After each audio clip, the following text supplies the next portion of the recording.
England, winter of 1402. The wind howled through the streets of York like a wounded beast, carrying with it the bitter promise of a storm that had been building for days. Snow fell in thick curtains, blanketing the cobblestones, muffling the sounds of a city that had learned to huddle against the cold and wait for mercy that rarely came. And in the shadow of the great cathedral, where the spires pierced the gray sky like accusations against heaven, a young woman ran for her life. Her name was Isabel Ashford. She was 20 years old, the daughter of a merchant who had once been prosperous, who had owned a shop on the high street and dined with minor nobles and dreamed of marriages that would elevate his bloodline. But that had been before the plague took her mother, before her father's business partner betrayed him, stealing everything and leaving behind only debts. Before her father, broken by grief and ruin, had drunk himself into an early grave, leaving Isabel alone in a world that had no use for penniless orphans. She had survived, as women in her position learned to survive. She had taken work as a seamstress, her fingers quick and clever, her stitches small and even. She had rented a room above a tanner's shop, ignoring the stench, grateful for a roof that did not leak. She had learned to eat sparingly, to speak softly, to make herself invisible to those who might see in her poverty an opportunity for exploitation. But invisibility had its limits. Lord Godfrey Marsh had noticed her 3 months ago, when she had been summoned to his manor to mend a tear in his wife's finest gown. He was a man of 50 years, with a face like spoiled meat, and eyes that lingered on flesh the way a butcher's might linger on a carcass. His wife was barren, his reputation foul, and his appetite for young women of low station was whispered about in every tavern in York. He had offered Isabel a position in his household. She had refused. He had offered her money. She had refused again. And now, on this frozen winter night, he had sent his men to take what she would not give. Isabel's lungs burned as she ran, her thin shoes slipping on the ice, her cloak streaming behind her like a banner of desperation. She could hear them behind her, 3 men with heavy boots and heavier intentions, their laughter echoing off the stone walls of the narrow alley. They were not hurrying. They knew these streets better than she did. They knew she had nowhere to go. She turned a corner and found herself in a courtyard she did not recognize, surrounded on 3 sides by tall buildings with shuttered windows. A dead end. The realization hit her like a physical blow, and she stumbled, her hand catching against the rough stone of a wall. The men appeared at the mouth of the alley, their shapes dark against the falling snow. One of them spoke, his voice thick with ale and anticipation. He said that Lord Marsh was waiting, that he did not like to be kept waiting, that it would go easier for her if she came quietly. He said other things too, things that made Isabel's stomach turn, things that painted a picture of what awaited her if she was taken. She would not be taken. Her hand found a loose stone in the wall, and she pried it free, holding it before her like a weapon. It was pathetic, she knew, 3 armed men against a woman with a rock, but she would fight. She would make them bleed for every inch. She would not go quietly into that darkness. The men laughed and began to advance, and then, from somewhere above, a voice cut through the night like a blade. The voice commanded them to stop. The men froze, their heads snapping upward. Isabel followed their gaze and saw a figure standing on a balcony overlooking the courtyard, wrapped in a cloak of dark wool, his face hidden in shadow. He was tall, broad-shouldered, and he held himself with the easy confidence of a man accustomed to being obeyed. One of Lord Marsh's men found his courage and demanded to know who spoke.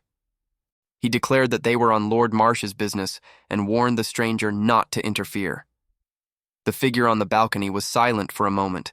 Then he moved, and Isabel saw the glint of metal in his hand, a crossbow, already loaded, aimed with casual precision at the man who had spoken.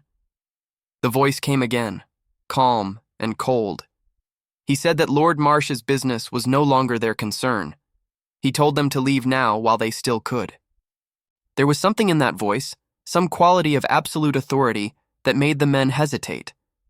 They exchanged glances, calculating odds, weighing the risk of a crossbow bolt against the certainty of Lord Marsh's displeasure. The crossbow did not waver. Finally, the leader of the men spat a curse and gestured for the others to follow.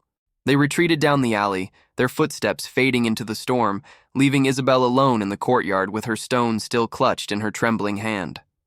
She looked up at the balcony, but the figure had vanished. A door opened at the base of the building, and a servant appeared, an elderly man with a kind face and worried eyes. He beckoned to her, urging her to come inside quickly before she froze, or before those men returned with reinforcements. Isabel hesitated. She had learned, in her years of poverty, to be wary of kindness that came without price, but the cold was seeping into her bones, and she could hear, in the distance, the sound of voices raised in argument. Lord Marsh's men, perhaps, gathering courage for another attempt. She dropped the stone and followed the servant inside. The warmth hit her like a wave, making her gasp.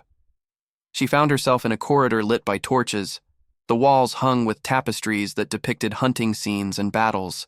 It was finer than any place she had been since her father's death, finer than most places she had been before.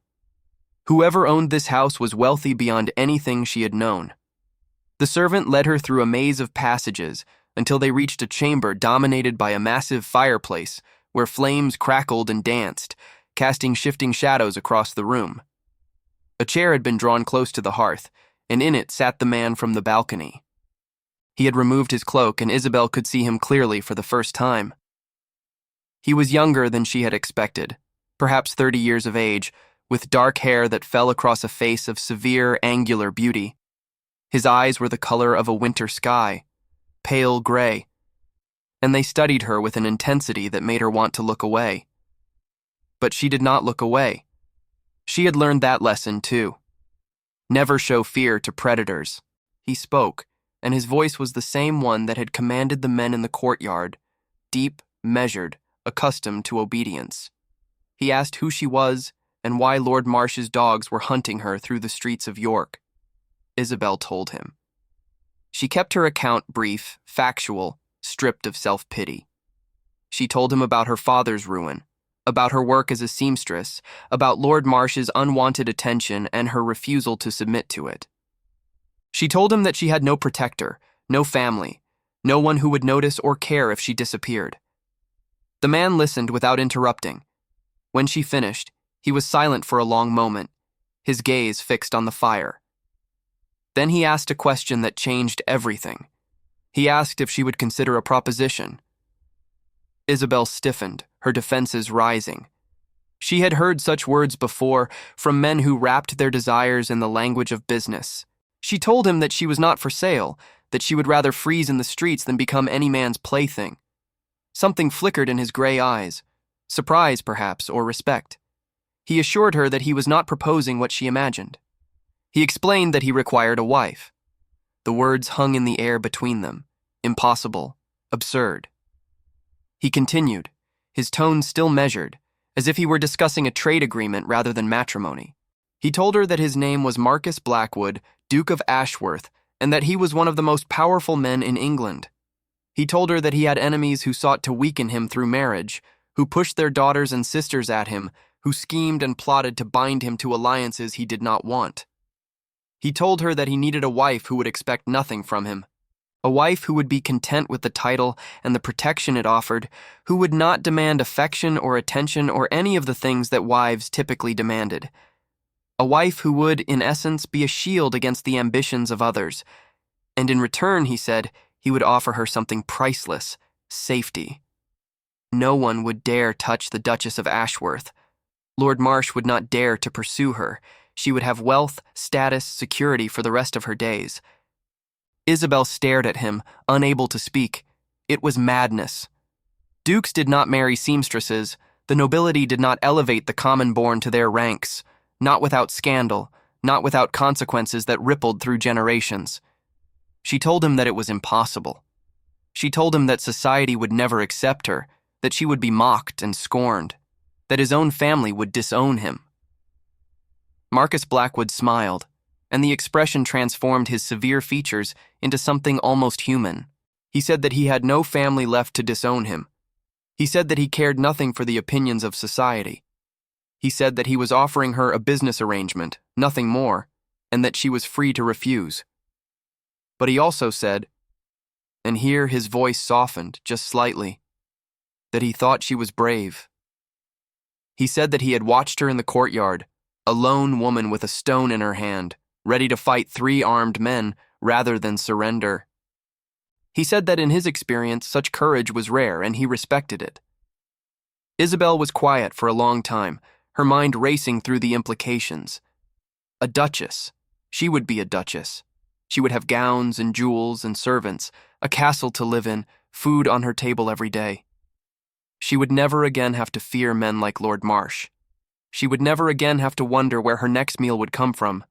But she would also have a husband who did not love her. A husband who had made it clear that he wanted nothing from her but her presence, her name on a document, her body in a separate chamber. It would be a marriage without warmth, without intimacy, without any of the things she had once dreamed of when she was young and foolish enough to dream. Was safety worth the death of those dreams? She looked at Marcus Blackwood, at his cold gray eyes and his severe face, and she made her decision. She said yes. The wedding took place 3 days later, in the private chapel of Marcus's York residence. There were no guests, no celebration, no music or flowers or joyful tears. There was only a priest, 2 witnesses from the household staff, and the bride and groom, standing before the altar like strangers negotiating a truce. Isabel wore a gown that Marcus had provided, deep blue velvet trimmed with silver, finer than anything she had ever touched. Her hair had been arranged by a maid who had not quite managed to hide her contempt, and her hands trembled as she spoke the vows that would bind her to this man for the rest of her life. Marcus's voice, by contrast, was steady and calm. He spoke the words as if reciting a contract, which Isabel supposed was precisely what he was doing. When the priest pronounced them husband and wife, Marcus did not kiss her. He merely inclined his head in acknowledgement, as one might acknowledge the conclusion of a satisfactory business transaction. And then it was done. She was Isabel Blackwood, Duchess of Ashworth, wife to one of the most powerful men in England, a woman who had been deemed unworthy by society, who had been hunted through the streets like an animal, who had held a stone in her hand and prepared to die fighting. She was safe now, protected, elevated beyond anything she had dared to imagine. But as she stood in that cold chapel, watching her husband walk away without a backward glance, she could not help but wonder what she had truly gained, and what she had lost. Check if you are already subscribed to this channel. Stories of impossible love, of courage against all odds, of hearts that refuse to surrender. These are the tales we share here. Subscribe now, and let yourself be carried away by narratives that will stay with you long after the final word. Ashworth Castle rose from the Yorkshire moors like a great stone beast, its towers clawing at the sky, its walls dark with centuries of weather and war. It had been built in the time of the Conqueror, expanded by each successive duke, fortified against enemies both foreign and domestic. It was a monument to power, to endurance, to the unyielding will of the Blackwood family. And it was, Isabel thought as the carriage passed through the massive gates, the loneliest place she had ever seen. The journey from York had taken 2 days, through roads that were little more than frozen rivers of mud, past villages where peasants stopped their work to stare at the ducal carriage with its banner snapping in the wind. Marcus had ridden alongside on his warhorse, a great black beast that seemed as cold and distant as its master. They had not spoken since the wedding. Now, as the carriage rattled to a stop in the inner courtyard, Isabel gathered her courage and stepped out into her new life. The household had assembled to greet her, a long line of servants in matching livery, their faces carefully blank, their eyes betraying a curiosity that bordered on hostility. They had heard the rumors, she knew. A seamstress elevated to duchess, a common woman who had somehow ensnared their master. They did not know the truth of the arrangement, and she suspected they would not believe it if they were told. At the head of the line stood a woman of middle years, with iron-gray hair pulled back in a severe knot and eyes that missed nothing. This was Mrs. Blackwood, no relation to the Duke, despite the name, who had served as housekeeper at Ashworth for 3 decades. She curtsied to Isabel with perfect correctness, but there was no warmth in her greeting, no welcome in her voice.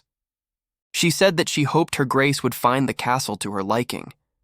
She said that rooms had been prepared in the East Wing. She said that dinner would be served at 7 o'clock, and that the Duke preferred to dine alone. The Duke preferred to dine alone. Isabel absorbed this information without visible reaction. She had known what she was agreeing to, a marriage of convenience, of protection, of mutual benefit without mutual affection. She had no right to expect companionship, conversation, or any of the ordinary intimacies of married life. And yet, hearing it stated so baldly, she felt something twist in her chest, a disappointment she had no right to feel. She thanked Mrs. Blackwood and allowed herself to be led into the castle, through corridors that seemed designed to intimidate, past tapestries that depicted Blackwood ancestors in various postures of triumph.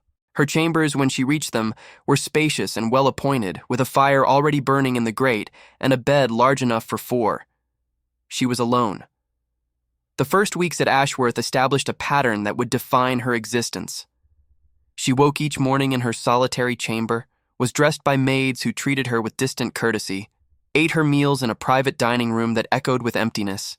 She explored the castle when the weather permitted, wandering through galleries and libraries and chambers that had not been opened in years.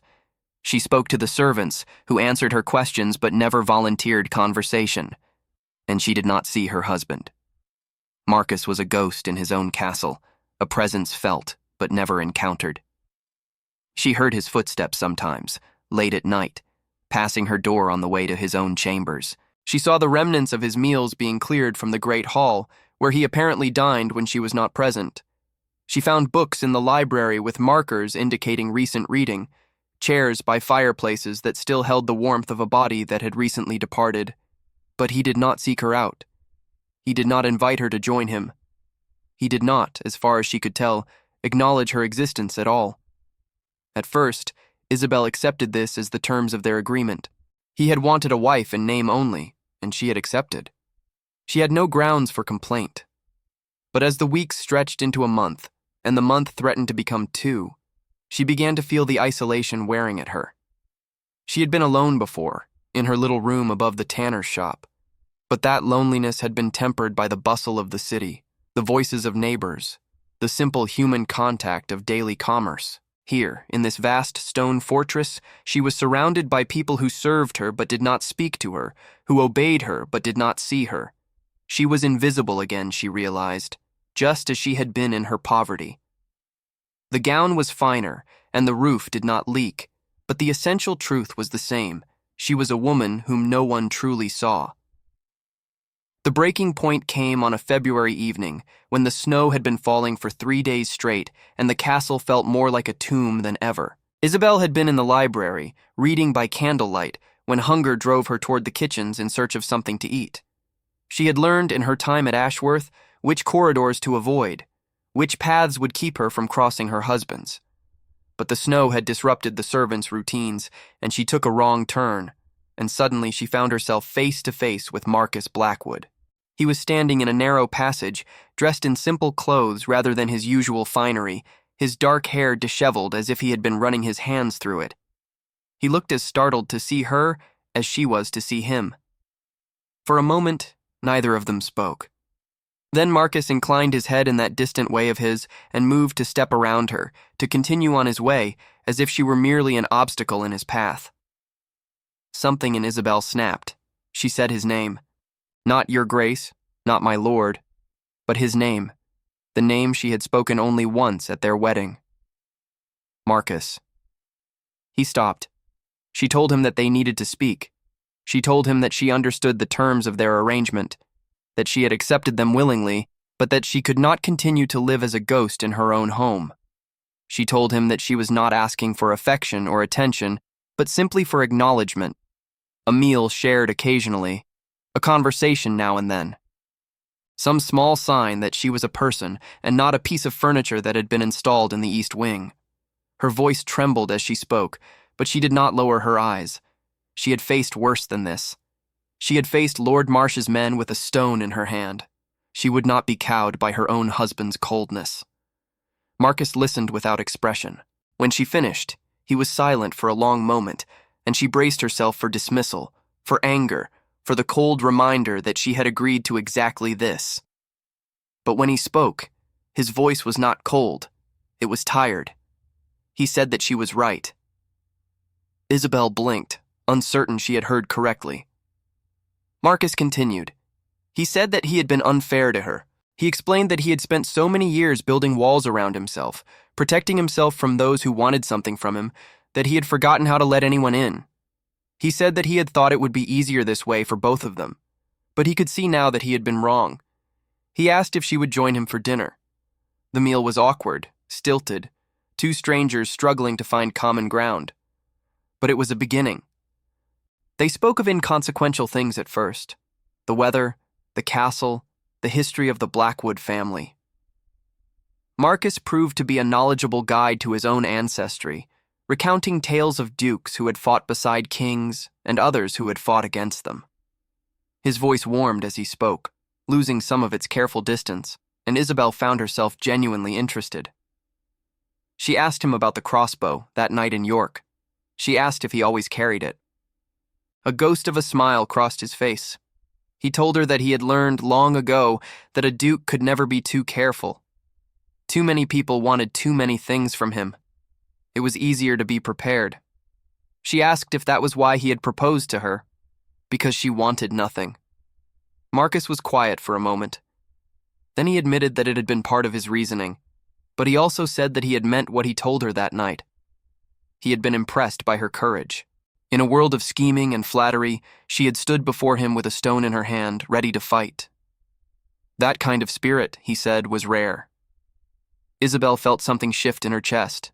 Not warmth, exactly. It was too soon for that. But a lessening of the cold. From that night forward, they dined together. It became a ritual, a fixed point in the endless drift of days. Each evening, at 7 o'clock, Isabel would descend to the small dining chamber that had once been used by the Duchess Dowager, and Marcus would be waiting. They would eat, and they would talk, and slowly, incrementally, they began to learn each other. She learned that he had lost his parents to fever when he was 17, inheriting the dukedom before he was ready. She learned that he had been betrayed by friends and counselors, that he had learned to trust no one, that the walls he had built were not cruelty, but survival. She learned that behind the cold facade was a man who was deeply, achingly lonely. And Marcus learned about her. He learned about her father, the merchant who had dreamed of better things. He learned about her mother, who had taught her to read and to sew and to never surrender. He learned about the years of struggle, the constant fear, the small daily victories that had kept her alive when everything seemed hopeless. They were, they discovered, not so different after all. Both had been shaped by loss. Both had learned to guard themselves against a world that showed no mercy. Both had forgotten, somewhere along the way, that connection was possible. Spring came to Yorkshire, melting the snow, painting the moors with the first green shoots of new growth. And with the spring came a change in the air between them, a warmth that had nothing to do with the weather. Marcus began to seek her out during the day, not just at dinner. He would find her in the library and sit with her, reading in companionable silence. He would encounter her in the gardens and offer his arm for a walk along the gravel paths. He would ask her opinion on matters of estate management, listening to her answers with genuine interest. And Isabel began to realize, with a flutter of something that might have been fear or might have been hope, that she was in danger of falling in love with her husband. It was not supposed to happen this way. Their marriage was a business arrangement, a shield against the world. She had accepted it knowing that love was not part of the bargain. And yet here she was, counting the hours until dinner, listening for his footsteps in the corridor, feeling her heart lift whenever he entered a room. She told herself to be sensible. She told herself that Marcus had offered protection, not affection. She told herself that whatever friendship had grown between them was not the same as love, and that she was foolish to want more. But the heart, she was learning, did not listen to reason. The summons from court arrived on a May morning, carried by a royal messenger whose livery was splashed with mud from the long ride north. King Henry IV required the Duke of Ashworth's presence in London to advise on matters of state and to attend the celebrations marking the anniversary of his coronation. The Duke was expected within the fortnight, and he was expected to bring his Duchess. Isabel read the letter over Marcus's shoulder, her stomach tightening with dread. London. The court. The assembled nobility of England, all of whom had heard the rumors about the Duke's scandalous marriage, all of whom would be watching, judging, waiting for the common-born Duchess to stumble. She asked Marcus if she could remain at Ashworth. She told him that she would only embarrass him, that she did not know the dances or the protocols, that she would be a liability rather than an asset. Marcus looked at her for a long moment.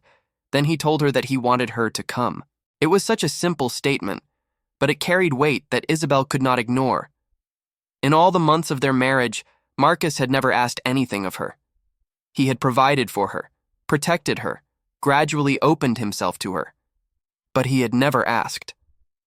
She said yes. The journey to London took a week, through roads that improved as they traveled south, past towns and villages that grew larger and more prosperous. Isabel watched the landscape change through the window of the carriage, her nervousness building with each passing mile. Marcus rode beside the carriage as he had on the journey to Ashworth, but now he stopped frequently to speak with her through the window. He told her stories about the court, described the personalities she would encounter, explained the intricate dance of alliances and enmities that defined royal politics. He was preparing her, she realized, arming her with knowledge as surely as a knight armed himself with sword and shield. On the final night before their arrival, they stayed at an inn just outside the city. Marcus joined her in the private dining room, and over a meal of roasted fowl and good wine, he gave her the most important piece of advice. He told her not to pretend to be something she was not. He said that the courtiers would see through any facade, would seize on any inconsistency, would use her own deception against her. But if she remained true to herself, if she refused to be ashamed of her origins, they would have no weapon to wield. He said that she was the Duchess of Ashworth. Nothing that had come before could change that, and nothing that anyone said could diminish it. Isabel looked at him across the table, at this man who had been a stranger and was now something more, and she felt a surge of gratitude so intense it brought tears to her eyes. She told him that she was afraid. Marcus reached across the table and took her hand. It was the first time he had touched her since their wedding, the first physical contact in all these months of gradual connection. His fingers were warm and strong, and they held hers with a gentleness that seemed at odds with everything she knew about him. He told her that he would be beside her. He promised that whatever happened, they would face it together. London was overwhelming. The noise, the smell, the sheer press of humanity. Isabel had grown up in York, had thought she knew what a city was, but York was a village compared to this. Streets teemed with people of every station, from beggars in rags to nobles in silk.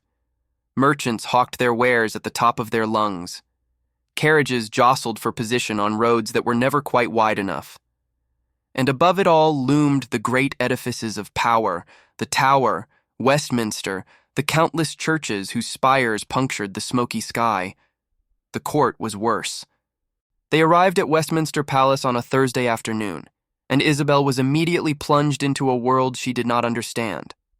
Courtiers surrounded them, offering greetings that dripped with false warmth, their eyes assessing her gown, her jewels, her bearing, searching for weakness. Ladies whispered behind their fans. Lords exchanged knowing glances. Everyone, it seemed, had already formed an opinion about the seamstress who had somehow captured a duke. Isabel remembered Marcus's advice. She held her head high, spoke clearly when addressed, and refused to apologize for her existence. It was not enough to win them over, but it was enough to keep them at bay. The first real test came at a banquet that evening, held in the great hall of the palace. Isabel was seated far from Marcus, surrounded by ladies of impeccable breeding who made no secret of their disdain. They spoke over her, around her, as if she were not present. They discussed bloodlines and inheritances, marriages and alliances, all the things that marked a woman as worthy of notice. And then Lady Eleanor Vance, daughter of an earl and leader of this particular pack, turned to Isabel with a smile that did not reach her eyes. She said that she had heard the most fascinating story about the Duchess of Ashworth. She said that apparently, before her elevation, the Duchess had been a common seamstress. She asked if it was true that the Duchess had once mended Lady Eleanor's own mother's gowns. The table fell silent. Every eye turned to Isabel. She could feel the heat rising in her cheeks, the humiliation that Lady Eleanor intended. She could deny it, claim that the story was false, protect her pride at the cost of her honesty, or she could do what Marcus had advised. Isabel smiled, and her smile was as cold as Lady Eleanor's. She said that it was indeed true. She said that she had been a seamstress, and a good one. She said that she had earned her living with honest work, which was more than could be said for those who lived on inherited wealth and contributed nothing to the world but gossip. The gasp that followed was audible. Lady Eleanor's face went white, then red. She opened her mouth to respond, but before she could speak, a voice cut through the tension. A voice that belonged to the king. Henry IV had approached unnoticed, as was his habit. He was a man of middle years, with a face lined by the cares of rulership, but his eyes were sharp and missed nothing. He had heard the exchange, and now he inserted himself between the two women, his presence demanding attention. He said that he found the Duchess's story remarkable. He said that in his experience, those who had earned their position understood its value far better than those who had merely inherited it. He said that England could use more people who were not afraid of honest work. Then he offered Isabel his arm and escorted her away from the table, leaving Lady Eleanor to sputter in impotent fury. The king walked with her to a quiet alcove, away from the noise and the watching eyes. He studied her with an intensity that made her want to squirm, but she held his gaze, as she had held Marcus's gaze on that first night in York. He told her that he had known Marcus since the boy had inherited his father's title. He said that in all those years he had never seen the Duke take interest in anything beyond his duties. He said that Marcus was competent, loyal, invaluable to the crown, but also closed off, isolated, unreachable. And then he said that he had noticed a change. In the week since Marcus had arrived at court, the king said he had seen something different in the Duke's eyes. A lightness, a warmth, something that had not been there before. He asked Isabel what she had done to his most reliable lord. Isabel did not know how to answer. She told him the truth, that she had done nothing except be herself, that Marcus had offered her protection, and she had accepted, that whatever had grown between them had happened slowly, naturally, without design or manipulation. The king listened, and when she finished, he nodded slowly. He said that he believed her. He said that in a court full of liars and schemers, honesty was a rare treasure. He said that Marcus was fortunate to have found her. And then, before he returned to the banquet, he gave her a piece of advice. He told her not to wait too long. He said that life was short, and love was precious, and those who hesitated often found themselves alone. He said that if she cared for Marcus, and he suspected she did, she should tell him, before it was too late. Isabel returned to the banquet in a daze, the king's words echoing in her mind. She found Marcus at the high table, deep in conversation with a group of lords, but his eyes found hers across the crowded room, and something passed between them that needed no words. Later that night, in their chambers at the palace, she told him about the confrontation with Lady Eleanor. She told him about the king's intervention, about the walk to the alcove, about everything except the final piece of advice. Marcus listened, his expression unreadable. When she finished, he was quiet for a moment. Then he said that he was proud of her. Isabel stared at him, her heart suddenly pounding. He said that he had watched her tonight, from across the room. He said that he had seen her face Lady Eleanor's cruelty without flinching, had seen her hold her ground against women who had spent their lives learning to destroy those they considered beneath them. He said that in that moment she had looked like a queen, and then, slowly, as if afraid of startling her, he reached out and touched her face. His fingers were gentle against her cheek, tracing the line of her jaw, the curve of her lips. His eyes, those gray eyes that had once seemed so cold, were warm now, filled with something that made her breath catch in her throat. He said her name, Isabel. She said his. And then he kissed her.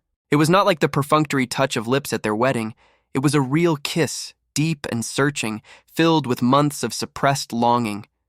Isabel melted into it, her hands finding his shoulders, his arms wrapping around her waist, pulling her close. When they finally broke apart, both were breathing hard. Marcus rested his forehead against hers. He told her that he had not expected this. He said that when he proposed marriage, he had genuinely believed that affection was not possible for him, that he had walled himself off too completely to ever let anyone in. But she had changed that. With her courage and her honesty, and her refusal to be anything other than exactly who she was, she had broken through his defenses. And now he found himself feeling things he had never felt before, wanting things he had never allowed himself to want. He told her that he was falling in love with her. Isabel's eyes filled with tears. She told him that she had already fallen. She said that she had tried not to, had reminded herself daily of the terms of their arrangement, but that it had happened anyway. She loved him. She had loved him for months. They stood together in the candlelit chamber, holding each other, and the walls that had separated them, his walls of ice, her walls of fear, crumbled away, leaving only two people who had found, against all odds, a love they had never expected. If this moment touched your soul, leave a comment now saying, "Love finds a way." Let me know that you believe in the power of two hearts to overcome any obstacle. The weeks that followed were the happiest of Isabel's life. She and Marcus returned to Ashworth as husband and wife in truth, not just in name. They shared a bed now, shared meals, shared long conversations that stretched into the small hours of the night. The castle that had once seemed so cold and forbidding was transformed by their love into a home. Summer blazed across Yorkshire, painting the moors with purple heather and golden gorse. Isabel walked the grounds with Marcus at her side, learning the names of every tenant, every village, every stream and hill that made up the Ashworth domain.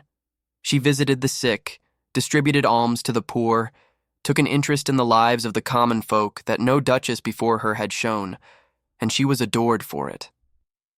The servants who had once treated her with cold courtesy now served her with genuine warmth. The tenants who had whispered about the seamstress duchess now praised her kindness, her understanding, her willingness to listen. She was one of them, they said. She remembered what it was to struggle, and that made her better than any high-born lady. Marcus watched her transformation with wonder. She was not playing a role, he realized. She was simply being herself, the same woman who had faced Lord Marsh's men with a stone in her hand, the same woman who had stood before the king without flinching. But now that woman had power, and she was using it to help those who had none. He told her one evening as they sat together in the garden that he had never been prouder of anything in his life. Isabel smiled and leaned into his shoulder, content in a way she had never imagined possible. But even in paradise, serpents lurked. Lord Godfrey Marsh had not forgotten his humiliation. The seamstress who had rejected him was now a duchess, untouchable, elevated to a station that mocked everything he believed about the natural order. The thought gnawed at him, festering into an obsession that consumed his waking hours. He began to gather allies. There were many in England who resented the Duke of Ashworth's unconventional marriage, noble families who had hoped to bind themselves to his wealth and power, ladies who had dreamed of becoming duchess themselves, lords who saw in Isabel's elevation a dangerous precedent, a crack in the social order that might widen if not addressed. Marsh moved among them, whispering poison. He spread rumors about Isabel's past, embellishing and inventing where truth was insufficient. He suggested that she had used feminine wiles to ensnare the Duke, that she had bewitched him with common tricks, that the marriage was a fraud that should be annulled. And he found, to his delight, many eager ears. The first sign of trouble came in October, when a letter arrived at Ashworth bearing the seal of the Archbishop of Canterbury. Marcus read it, his face growing dark with fury. The letter informed him that concerns had been raised about the validity of his marriage. It suggested that certain parties had questioned whether proper procedures had been followed, whether consents had been freely given, whether the union was recognized by God and the Church. The letter requested, politely but firmly, that the Duke and Duchess present themselves in London to address these concerns. Isabel read the letter over his shoulder, and she felt the floor tilt beneath her feet. She asked Marcus what it meant. She asked if they could truly annul a marriage that had been performed by a priest, witnessed by members of the household, consummated in the eyes of God. Marcus was quiet for a long moment. Then he told her the truth. He said that in theory, a marriage could be challenged on many grounds: insufficient consent, prior betrothal, consanguinity. The church had wide latitude in such matters, and those with enough power and influence could often bend ecclesiastical law to their purposes. He said that someone was trying to destroy them. The journey to London felt very different from their previous trip. The summer warmth had given way to autumn chill, and the roads were thick with fallen leaves that crunched beneath the carriage wheels. Marcus rode beside her as always, but his face was set in grim lines, and he spoke little. Isabel watched him and felt her heart ache with fear. Not for herself, she had survived worse than this, but for him, for them, for the love they had built so carefully, brick by brick, against all odds.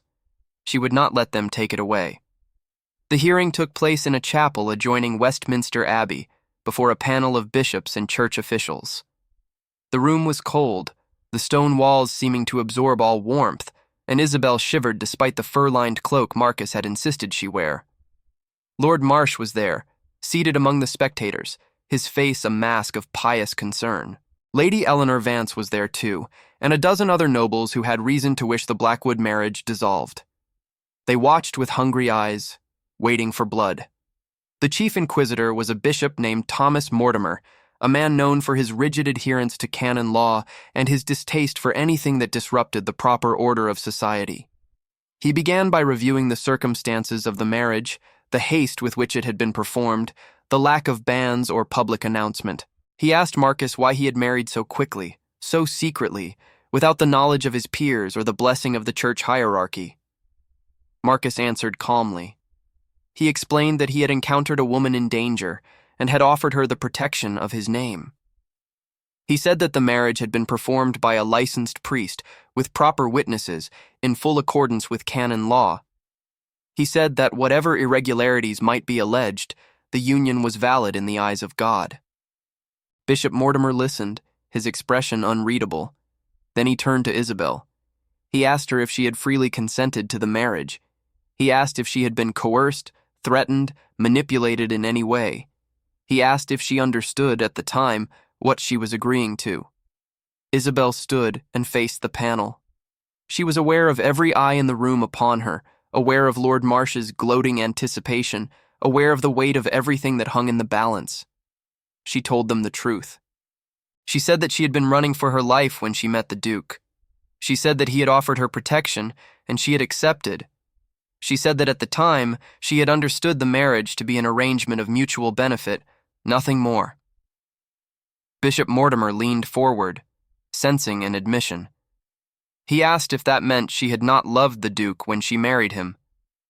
Isabel met his gaze without flinching.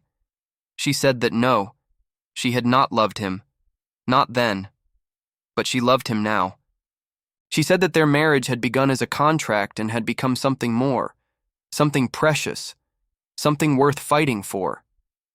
She said that whatever the circumstances of its beginning, their union was now a true marriage in every sense, and she would not see it destroyed by those who could not accept that love did not respect boundaries of birth or station. The chapel was silent. Then, from the back of the room, a voice spoke. The king's voice. Henry IV had entered unnoticed, as was his habit, and now he stepped forward, commanding attention simply by existing. The bishops rose, the spectators bowed, and Lord Marsh's face went pale. The king said that he had heard enough. He said that he had known Marcus Blackwood for many years, and he had never known a more honorable man. He said that if Marcus had chosen this woman for his wife, then she was worthy of the title, regardless of her origins. He said that furthermore, he had observed the Duchess himself at court and in her dealings with the common people. He said that she was a credit to her husband, to her title, and to the kingdom. He said that England would be fortunate to have more nobles who remembered what it was to struggle, who used their power to help rather than to harm. And then he turned to Bishop Mortimer and made his position clear. He said that this hearing was over. He said that the marriage of the Duke and Duchess of Ashworth was valid and would remain so. He said that anyone who continued to pursue this matter would find themselves in opposition not just to the church, but to the crown. The bishops exchanged glances. Bishop Mortimer's face was a study in conflict, his instinct for rigid order warring with his instinct for self-preservation. Self-preservation won. He declared the matter closed, the marriage affirmed, the concerns dismissed. Lord Marsh sat frozen in his seat, his plans crumbling around him. Lady Eleanor Vance looked as though she had swallowed something sour, and Marcus Blackwood, Duke of Ashworth, crossed the chapel to his wife's side and took her hand in his. They had won. But victory, they would learn, was not the end. Lord Marsh was not a man who accepted defeat gracefully. The public humiliation of the failed hearing, the king's pointed rebuke, the whispered mockery of those who had once supported him, all of it combined to push him past the boundaries of reason and into the dark territory of obsession. If he could not destroy the marriage, he would destroy the Duchess. The plan was simple in its brutality. He would have Isabel abducted, taken to a remote location, held until Marcus agreed to annul the marriage in exchange for her safe return. And if Marcus refused, well, accidents happened. Widowers were free to marry again. He hired men, rough men, veterans of wars and worse, who asked no questions and held no scruples. He paid them well and promised them more upon completion. He gave them descriptions, maps, instructions, and he waited. The attack came on a November evening, as Isabel was returning from a visit to a tenant's cottage. She had gone alone, against Marcus's wishes, believing herself safe on Ashworth lands. The men emerged from the trees without warning, 6 of them, their faces covered, their intentions clear. Isabel fought. She had no weapon, no training, nothing but the same fierce determination that had made her pick up a stone in a York courtyard. She scratched and bit and kicked, screaming for help that was too far away to hear. But there were too many of them, and they were too strong, and within minutes she was bound, gagged, and thrown across a saddle. They rode through the night, deeper into the wild country beyond the moors. By dawn, Isabel found herself in a ruined tower, the remains of some ancient fortification, surrounded by men who looked at her with indifference. She was bait. She understood that now. Whatever happened next depended on Marcus. Marcus had returned from a ride to find his household in chaos. The horse Isabel had taken had returned without her. Search parties had been dispatched.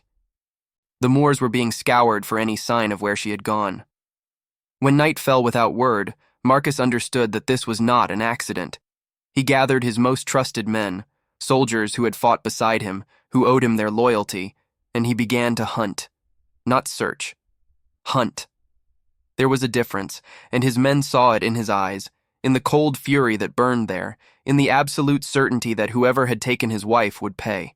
The trail was not easy to find, but Marcus had learned patience in war. He questioned peasants who had seen riders passing. He tracked hoofprints through frozen mud.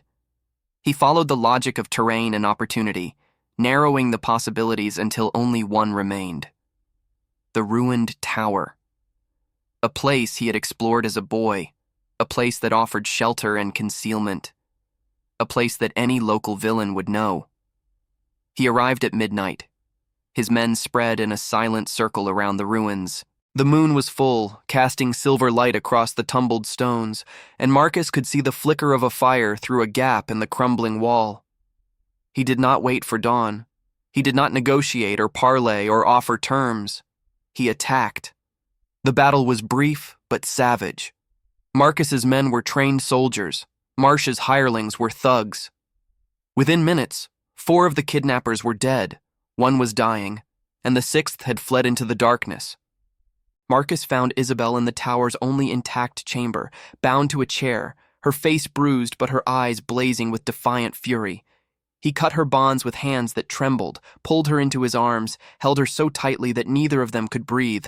She was alive. She was safe. Nothing else mattered. The fleeing kidnapper was captured the next morning, and under questioning, Marcus asked no questions about the methods used. He revealed everything. Lord Marsh, the plot, The intended outcome. Marcus rode to York with a company of armed men at his back. Lord Marsh was dragged from his manor in his nightclothes, screaming protests that went unheard. He was brought before the king's justice and charged with kidnapping, attempted murder, and conspiracy against a peer of the realm. The evidence was overwhelming. The verdict was swift. Lord Godfrey Marsh was hanged at York Castle on a gray December morning, his schemes and obsessions dying with him. Isabel did not attend the execution. She had seen enough of violence.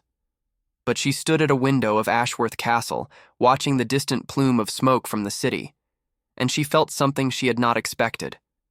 Not triumph, not satisfaction, just a profound, weary relief. It was over. The enemies who had tried to destroy her marriage, her reputation, her very life, they were gone. She was safe. She was loved. She was home. That night, Marcus found her in the library, curled in a chair before the fire, a book open but unread in her lap. He sat beside her, took her hand, and for a long time, neither of them spoke.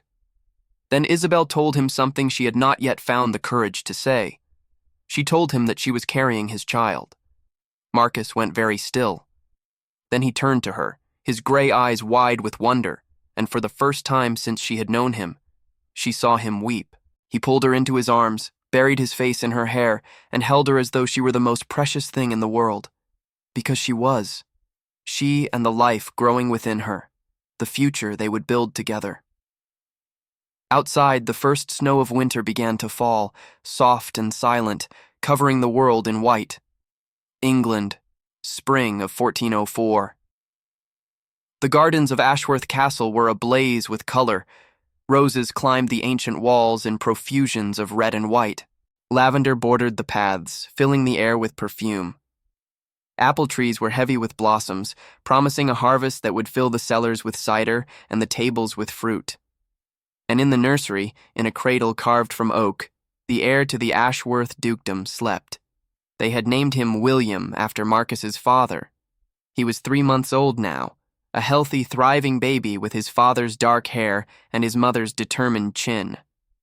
He had his father's gray eyes, too, and when he looked up at the world, he seemed to be taking its measure, deciding what he thought of it. Isabel stood by the cradle, watching her son sleep. The past 2 years had changed her in ways she could never have imagined. She had entered Marcus's life as a frightened seamstress, running from predators, owning nothing but the clothes on her back. Now she was a duchess, a wife, a mother. She had faced enemies and triumphed. She had found love where she least expected it, and she had captured the heart of the most powerful man in England.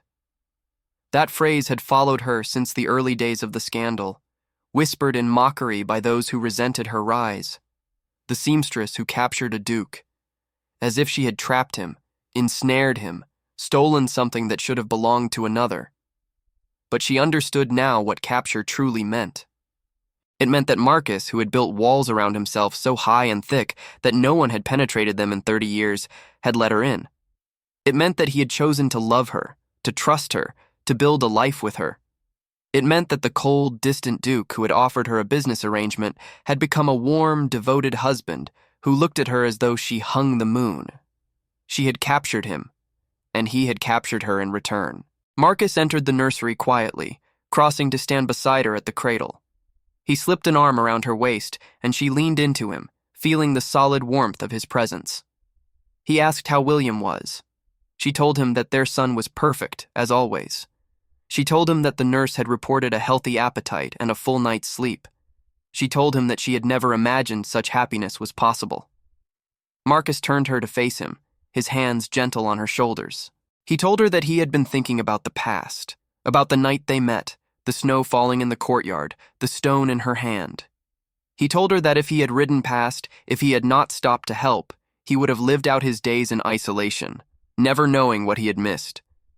He told her that she had saved him, not just from loneliness, but from himself, from the man he had been becoming, cold and closed and empty. She had shown him that love was possible, that connection was worth the risk, that life was meant to be shared. Isabel reached up to touch his face, tracing the strong line of his jaw, the corner of his mouth. She told him that they had saved each other. She said that when she accepted his proposal, she had been thinking only of survival. But what she had found was so much more than safety. She had found a partner, a companion, a love that she would carry with her for the rest of her days. Marcus kissed her then, softly, tenderly, with all the weight of 2 years of shared joy and struggle. When they broke apart, both were smiling. The sound of hooves in the courtyard drew them to the window. A messenger had arrived, bearing the royal seal. Marcus went down to receive him, and Isabel waited in the nursery, her heart suddenly beating faster. When Marcus returned, his face was alight with something she had never seen before.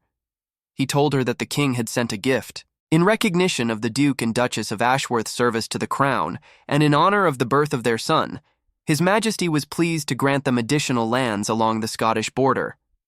It was a significant expansion of their holdings, a mark of royal favor that would echo through generations. But that was not what made Marcus's eyes shine. The king had also included a personal note, which Marcus now read aloud. The note said that Henry had watched the Ashworth marriage with interest and, in truth, with some skepticism. He had wondered if a union so unconventional could survive the pressures of court and society. He had watched them face challenges that would have broken lesser couples, and he had been impressed. He had. The note said that in a world of arranged marriages and political alliances, the Blackwoods had shown what was possible when two people chose each other freely, when love was built on respect and honesty rather than calculation and convenience. It said that they were an example to the realm, proof that worth was measured by character rather than birth. It said that England was fortunate to have them.